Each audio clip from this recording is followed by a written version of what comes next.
Hey there, everyone. Today on the final bar, the S&P remains right around 4,400 as defensive sectors like utilities and real estate finish the day at the top of the leaderboard.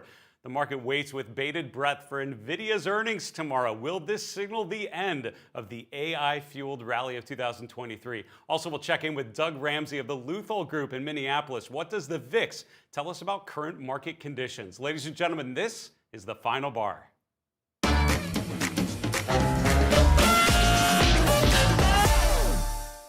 Hey everyone, welcome to the final bar. I'm your host, Dave Keller. I'm the Chief Market Strategist here at StockCharts.com in a sunny Redmond, Washington. Thanks for joining us every weekday after the close as we break down the action in the markets using the best practices of technical analysis. I think so many investors can get into trouble when they focus way too much on what should happen given certain conditions or a particular narrative that you've subscribed to. I think the technical toolkit is unique and powerful in its way that it focuses not on what should happen, but on what is happening, focusing on the evidence the markets provide back to us. And I've learned from many mentors over the years the value of focusing on price and trend and momentum, on breadth and sentiment, on consistent measures that we can apply systematically to market action. We have a great guest today, Doug Ramsey of the Leuthold Group. Steve Leuthold, one of Doug's mentors and founder of the firm, one of the best at thinking of ways to model market sentiment and market behavior and looking at trend and quantifying those trends and tracking the changes in those trends. I'm excited to catch up with Doug here in a little bit, see what he is seeing and thinking these days as we have sort of a volatile week, a week where we start to see more and more defensive sectors bubbling up to the top of the list. A lot of volatility in the technology space. We'll look at the chart of NVIDIA in a bit, gapping higher, trading lower, queuing up for earnings tomorrow. We have a lot to cover. Let's get to our market recap, focus on what the charts are telling us today and connecting today's action to the big picture. Before we start with the charts, let's get to a poll. We always have a poll going on our social media accounts, on our YouTube channel. Of course, make sure you subscribe and you won't miss the next one. We asked you recently, which ETF performs best over the next 3 months? Technology, financials, energy, or consumer discretionary? Kind of mixed in some offense, some cyclicals, no real defense here though. These are more just different types of leadership. What's interesting to me, energy, about half the vote, 51% of you saying the XLE. Technology, second place, and not by far, about a third of you said there. No love for financials or consumer discretionary with less than 10% on both of those. It's interesting that 3-month period is a tough one, honestly, to think about because I feel like we often have a read on what's happening over the next couple weeks. You know, it usually feels like you get that trend, even though you can't predict necessarily what's going to happen, but that's kind of where our short-term focus is. And then you often have this long-term focus of thinking of like years down the road, right? Things like AI kind of being an important topic. I think we can all agree that's probably going to be a consistent theme we'll be talking about and thinking about for many, many years from now. But that 3-month period is kind of in the middle. And what's interesting, that's actually the sweet spot for technical analysis, for trend following in particular, sort of in that 3, 5, 6 month range kind of measure, because that's where trends actually tend to persist. What's interesting when you look at these four ETFs, and with energy in particular, it's interesting how even with all the uncertainty in the markets recently, with all the dislocation, the energy sector really hasn't pulled back too much, right?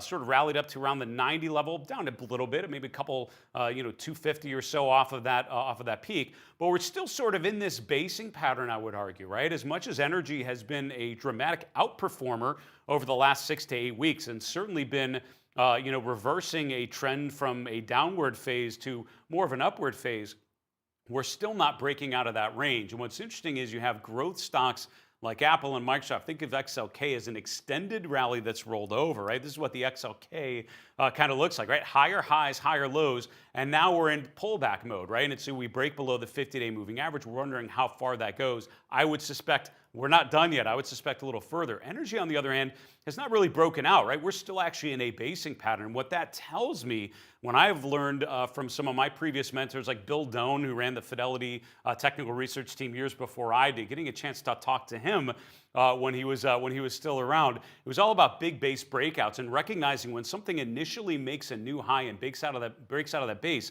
that often is just the beginning of that big rally phase. And I would argue energy almost still has some energy left in the tank pun intended. So I would agree with the masses. I'd probably go with the 51% that said the XLE here. We'll see what happens. Of course, a lot of game to be played over the next 3 months. Let's look at what happened today as we continue our market recap. As I mentioned, the S&P, I don't want to say treading water, but certainly sort of a choppy, neutral kind of day. There's a lot of expectations this week around two, I think, key moments.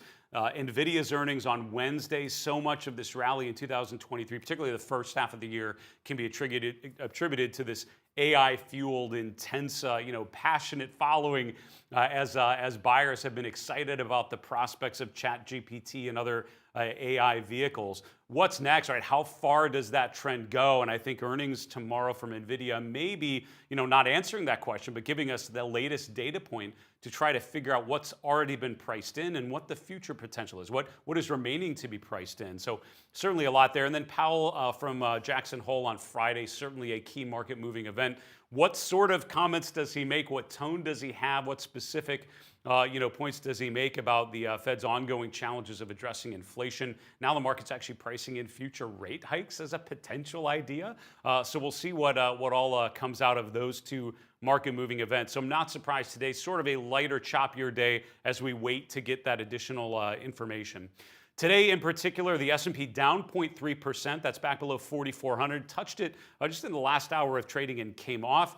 So we often like to focus on those big round numbers, 4,400, 4,500, 4,200. For now, 4,400, kind of that key level. We remain below there, and this is still in a pullback phase at least. The NASDAQ actually finishing just narrowly in the positive. Actually went briefly negative as we were preparing for the show, but holding in there, essentially a rounding error from yesterday's close, just above 13,500 for the NASDAQ composite. Mid caps and small caps both down as well. All three of those, large, mid, and smalls, pretty similar, down about 1/4 to 0.5% today. The VIX actually moving back lower, so even though stocks in general, in terms of the major benchmarks, were in the red, VIX actually coming back down, just going briefly below 17 to finish the day. Not much of a change from yesterday's close. And again, the VIX pretty high relative to the last couple months, pretty low relative to long-term history. We're still sort of in the lower end of that range, but not unreasonable for a sustained bull market year. That's what 2023, looking at the VIX, has looked more and more like. Interest rates coming down a bit today, with the 10-year yield finishing the day around 4.33, long bond yields around 4.41.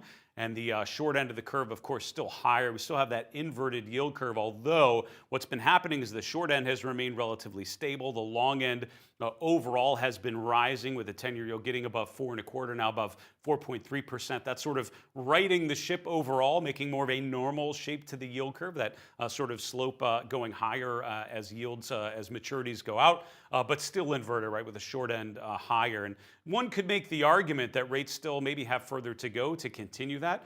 And that's the trend that we've seen in rates so far, as bond prices have continued to go lower. Looking at the commodity space, gold and silver in the green today, not by much. The GLD was up about 0.2%, silver up about 0.5%, copper prices up as well. The areas of the commodity space actually down, mostly in the energy space. Crude oil prices actually came off a bit, and energy actually ended up being one of the worst performing sectors today. Finally, cryptocurrencies, we're seeing some rotation lower, and we've talked about that breakdown. I think one of my 3-in-3 charts yesterday was on Bitcoin, sort of in that range between 25,000 on the lower end. We'll call it 30,000 to 31,000 on the upper end. 31 is really the level we've hit over the last 6 months or so. We're now sort of threatening the lower end of that range. And again, still range bound. It is not broken down in terms of that medium-term time frame. But I'm watching 25,000, which seems to get closer and closer as we have big red days like this. Bitcoin finishing the day down about 1.2% currently, and Ether prices about 2.3% lower. Finally, let's look at the sector movements. I mentioned in the introduction a bit of a defensive feel to the tape today, with real estate and utilities number 1 and 2, both up about 0.3%, followed by the XLY consumer discretionary. Everything else was flat to down. The worst performing sectors, financials, down about 0.9%. You have further downgrades with some of the banks. We'll look at the regional bank ETF if we have time through the course of our recap. Continue to push lower. So charts like Huntington Banks, which had been showing some signs of life, having a bit of a short-term uptrend, pulling back quite a bit today on the threat of further downgrades, and further news on that along those lines today. Energy, second from the bottom, down 0.8%. Consumer staples, a fairly defensive sector, third from the bottom, down about 0.6% from yesterday's close. Let's look at a daily chart of the S&P 500. You know, I had a poll in I did a webcast earlier today called The Great Rotation of 2023. And one of the things we asked, where do you see the S&P at the end of this year, right? December 31st, 2023. And the choices were between 4,200 and 4,600, which means we end the year kind of in the range we're at right now, sort of between the August or July peak, that is, and between the February peak, or that the trend line off of the major lows over the last 12 months.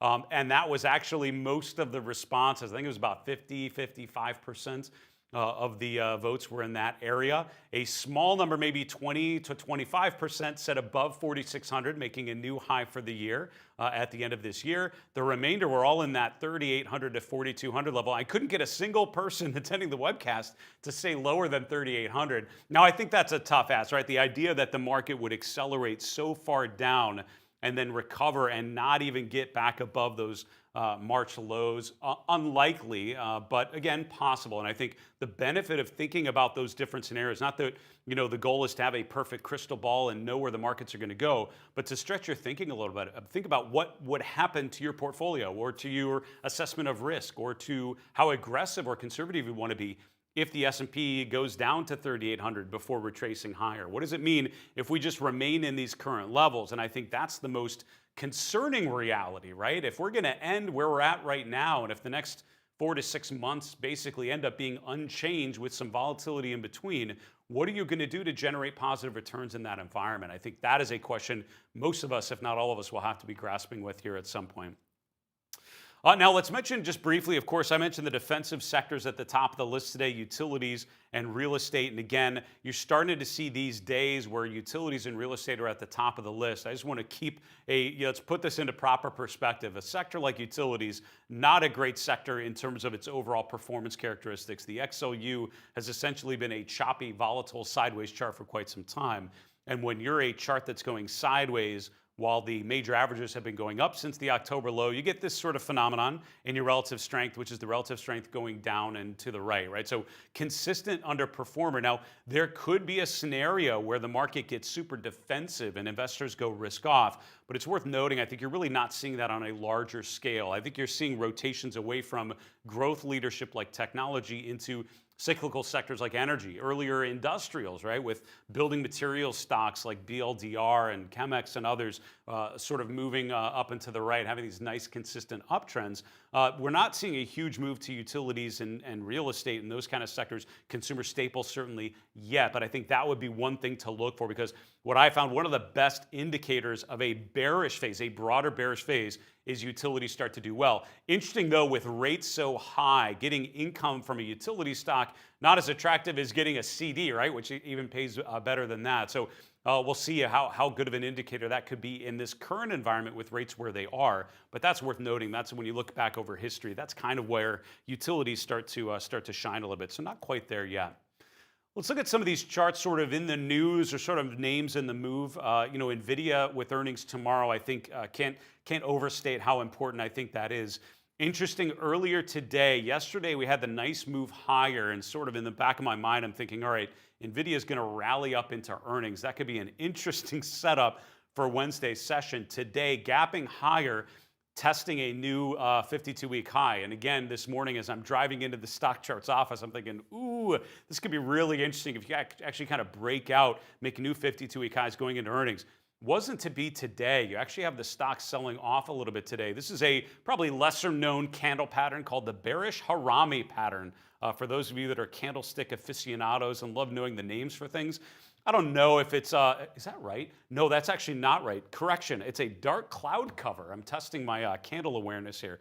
Dark cloud cover is where you have a big up day, a big down day. Day two gets at least 50% of the way there. We have to go to the judges, but it looks pretty close to me. I probably call that a dark cloud cover, and it's about as foreboding as it sounds. That basically means an up day, you gap higher, but by the close of day two, you actually get down below the midpoint of day one. And so that usually just kind of how it looks. Big upswing, gap higher, down close. It shows that investors were initially pushing the price higher, but when the stock gaps up, people are thrilled to get NVIDIA at 480 and be able to sell their positions at that level. That creates the downward move that actually pushes the price lower. So a bit of a dark cloud cover, I guess, for earnings coming up tomorrow. Now, of course, NVIDIA reporting earnings could shoot the lights out and gap this thing up to 500, of course, if it's a big optimistic play. I think it's after the close tomorrow, so tomorrow most likely sort of a wait and see sort of period. NVIDIA has had a nice upside surprise the last 3 quarters, if you look back on the chart. So we'll see if we get another one of those. Again, this has been during the AI craze. I think seeing what happens with NVIDIA tomorrow could be a really interesting indicator for what may happen more broadly speaking. It's interesting looking at the chart of Apple. Again, in my webcast earlier today, we talked about sort of the early warning systems or signals that came out in June and July. In Apple, Microsoft, I think, noteworthy in June and July with a bearish divergence, right? You see higher highs in price, lower peaks in momentum, and of course now we've gapped lower and continue to go lower, bouncing higher this week so far, which could be encouraging, right? But so far, again, this is a pattern of lower highs and lower lows, and so again, we're just coming off a fresh new low for this short-term cycle here. So again, I'm seeing the stock being oversold, but what's also interesting is look at the June to July high. We saw higher prices and weaker momentum. That was a bearish divergence telling you this uptrend was most likely at its exhaustion point. You actually have kind of the opposite, but not exactly, right? So you see lower prices in August, but you actually see momentum getting lower as well. So there's no bullish divergence telling you prices going lower, but the momentum is weakening. You're actually seeing signs that momentum is actually increasing going down. So I'm not seeing any sort of contrarian buy signal yet on a chart of Apple. I'm seeing a distribution phase, kind of a classic distribution pattern of weaker price and weaker momentum. And that tells me that is sort of the environment we're in.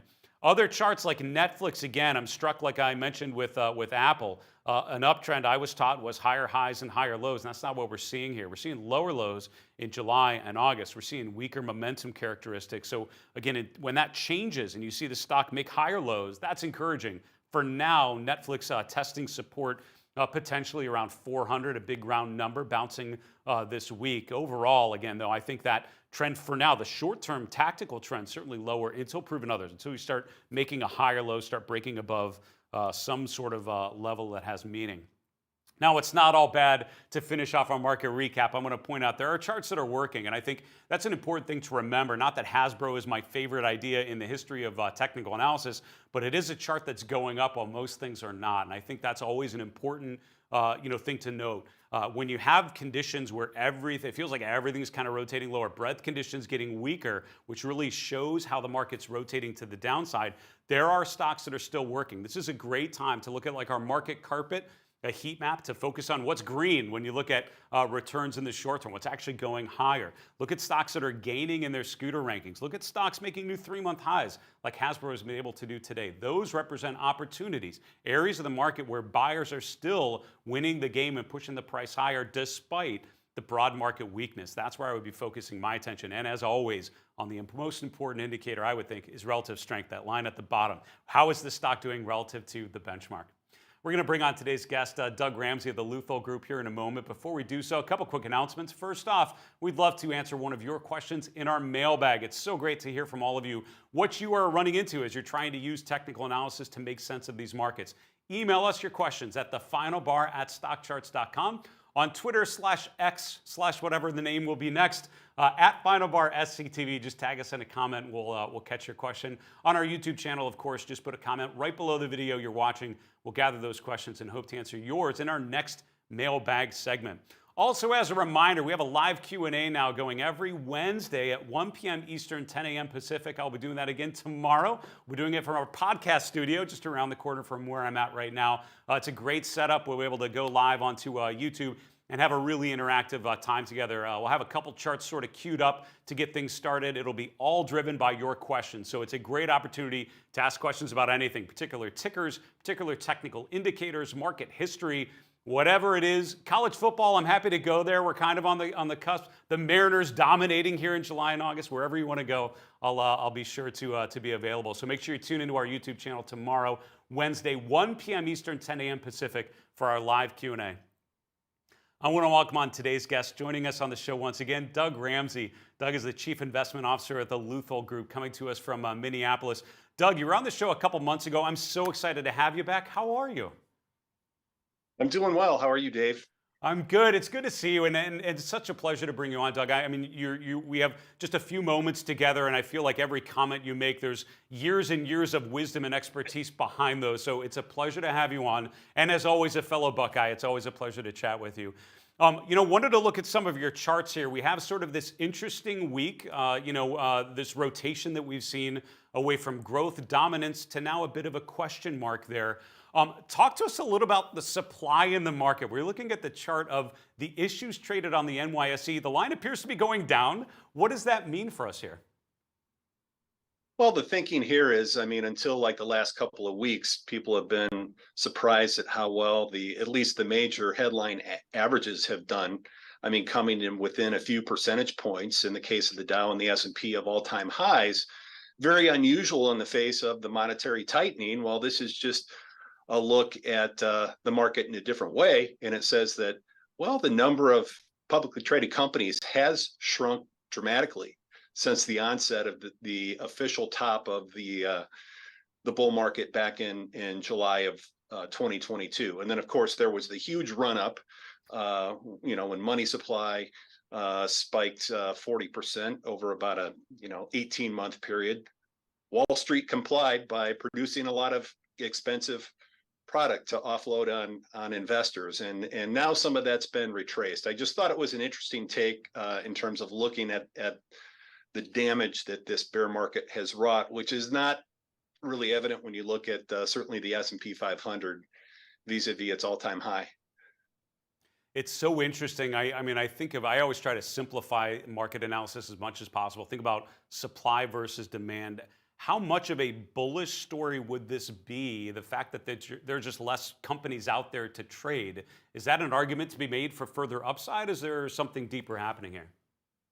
I think that's possible in the longer term. And as a matter of fact, on balance, U.S. equity issuance net has been negative for a long time. Every once in a while, you get a period in which Wall Street net issues stock, but look at all these share repurchases over time. On balance, we've been shrinking the share base for a long period.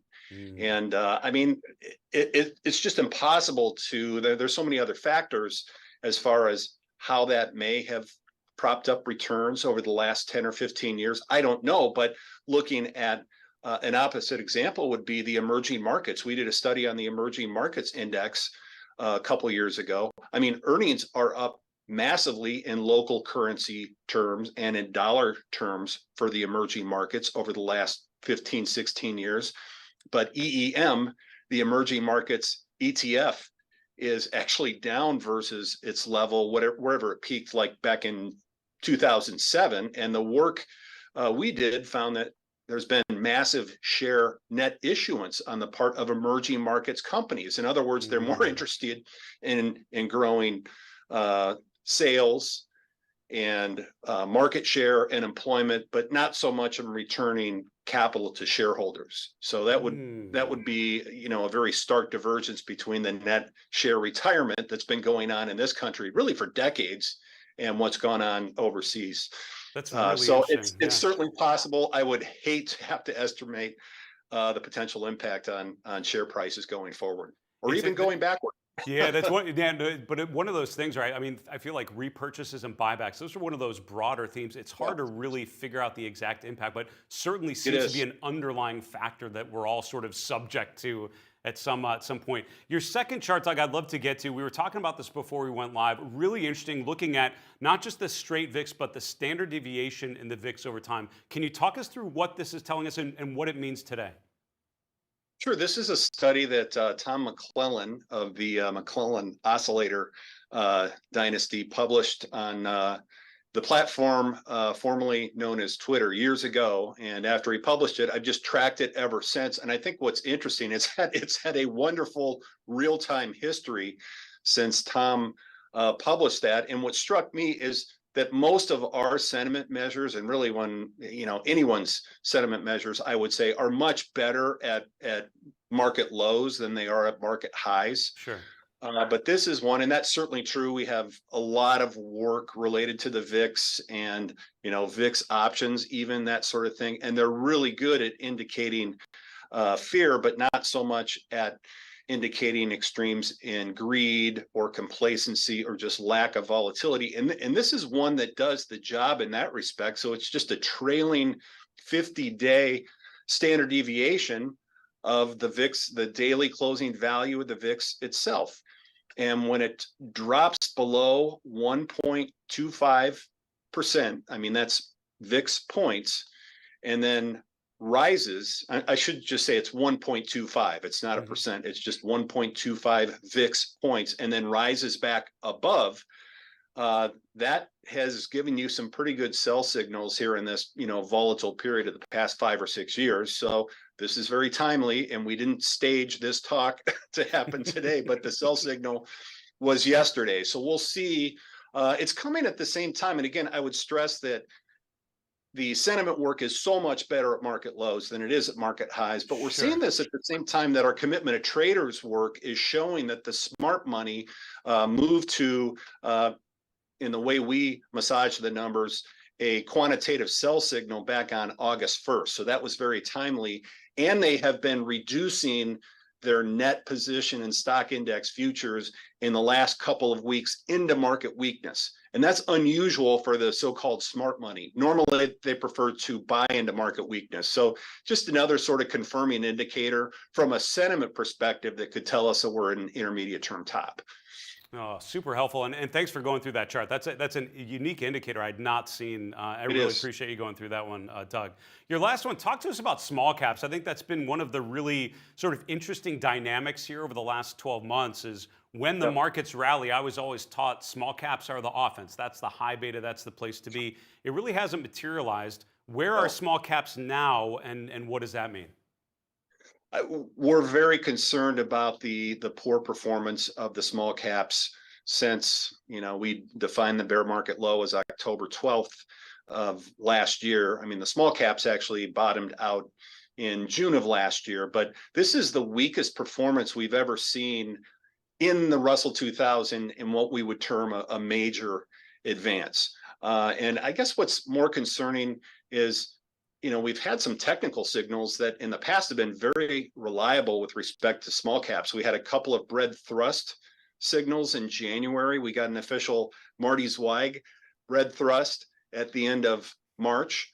We also have something, I'll bet you've talked about it in past episodes, Dave, but we had a Kopic curve buy signal on the Russell 2000. Internally, we call that very long-term or VLT momentum, but that was at the end of January, which almost always precedes very strong 9 to 12 month gains. And here we are, again, 10 months off of the official bear market low and less than a 10% gain in small caps. The longer term perspective on this chart, it's sickening in retrospect, but I think looks exciting on a longer term basis because the Russell 2000 today is only 6 or 7% above the high that it made 5 years ago this month. It was August 31st of 2018 is where I've drawn that line.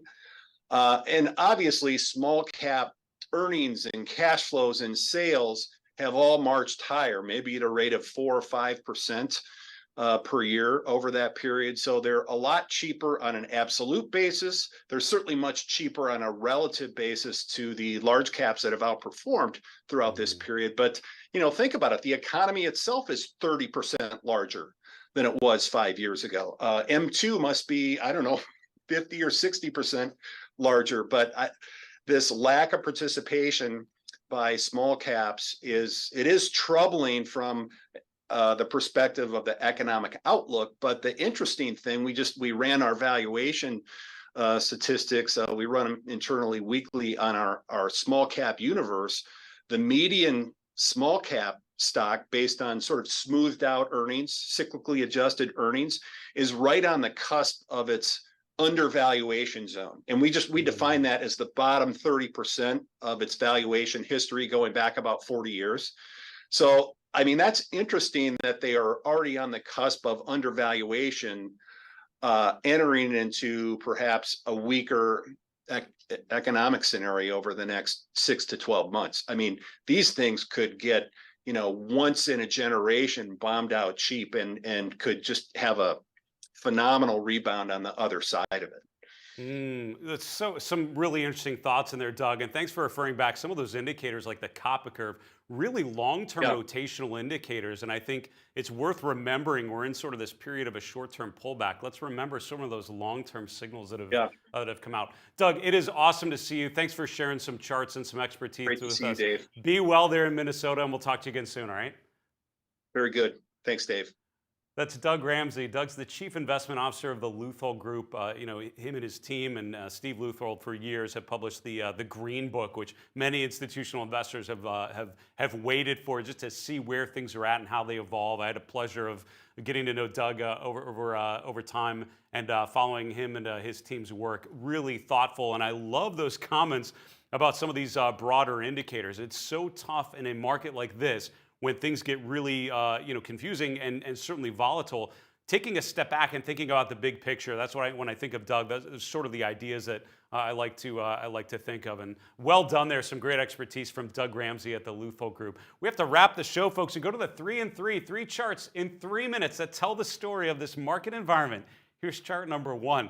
We're going to look at 3 individual stocks today, a little different, but I thought it'd be helpful. It's funny, there are different parts to the earnings cycle. Sometimes of the quarter are, very heavily earnings sort of right after the end of the quarter, a couple weeks into it. Now we're sort of through the bulk of earnings season. Now it's more opportunistic, sort of random names, a lot of consumer names randomly through the course of the quarter, but also some opportunities for stocks on the move. Best Buy today, gapping lower, down almost 6%. And if you look, what's interesting about the chart of Best Buy, and I just wanted to reflect on, the fact that it's not about just one day and what happens, right? When a stock gaps higher, gaps lower, a lot of times we want to focus on, all right, what just happened, right? What's different and what's new? And I think that's okay. I don't mind having that thought, but I would always encourage you to take what happened today, but think about the bigger picture, right? What do we really know about the chart of Best Buy over time? And I would say 2 things. Number 1, in June and July, we rallied up to a well-established resistance level. Look at sort of this $85, $90 range, and look at how many times over the last 12 to 18 months that the stock has traded around that particular level. Even served as support back here in the first half of 2022, and now after breaking below there, we've tested it so many times. So the fact that we rallied back up to those levels was pretty meaningful. We've now failed once again to break above that resistance. That's when we often talk about basing patterns and the importance of waiting for a break out of that base, what we call a big base breakout. This is an example of why that can be such an important methodology, an important level to wait for, right? Don't just look for a base as an opportunity to buy. Look for a break out of the base, a sign that new buyers are coming in, or that buyers are willing to pay more than they have for the last year. That's when something is changing. That's when something is really new. So today's drop, I think, just the latest signal that the inability of Best Buy to break out of this space is really the main sort of overarching theme there. Chart number 2, regional banks. As I mentioned, a lot of regional banks coming down today. Further news related to ratings downgrades, and that's certainly going to weigh heavily on this group. It's so interesting how rates are going higher and the financial sector starting to struggle here, but certainly it's becoming a pretty tough environment for them. Again, what should happen given the rate environment is one thing. What is happening based on the chart, that is what's infinitely more important to me, and I think it should be for you as well. Focus on what is happening and what are you learning about regional banks this week. I'm learning that a trend line off of the May and June and July lows is now getting violated. And there are different ways you could probably draw this line. I'm using the closing prices as a way of simply doing it. You could use the intraday lows as well. And in either case, we're breaking down this week. We're also breaking back below the 50-day moving average. And that was, I think, a really good sign here in June when we held the 50-day and then made a new swing high. Now we're failing to do so. I'm watching 40 on the KRE. That would be another 3 points below current levels, but that's the most recent level of significant support. Now that we've broken these levels, see if the momentum could be oversold right around that point as well. Finally, the chart of Apple. Again, when we're thinking about NVIDIA's earnings tomorrow, I'm thinking about the growth stocks, the Magnificent Seven, the FANG stocks, the Phenomena stocks, whatever we want to call them these days, those mega cap growth stocks that have such an important weight, such a significant weight in our major benchmarks. What happened in June and July was you had a bearish divergence, particularly in the technology names like Apple and Microsoft. Higher highs in price, lower peaks in momentum. You're not getting that sort of signal. So when you have a week like this, I'm already seeing a lot of people talking about an obvious buy on the dips opportunity. You could be proven right if we rally to the moon from here. I would say more likely that there's more to go, because what I would be looking for is lower prices and higher momentum, what's called a bullish momentum divergence. We're not seeing that yet. At least I'm not seeing that in any broad sense of the term. I'm seeing prices go down on stronger negative momentum. That tells me we're in a corrective phase that is not done, as opposed to one that is at the finish line. Folks, that's a wrap for the show. Thank you so much for joining us every weekday after the close for the final bar. Such a pleasure to be back live with you here on YouTube. We'll keep it going here, and thanks again for supporting us and Stock Charts TV. For StockCharts.com in Redmond, Washington, I'm Dave Keller. Be well, stay safe, have a good night.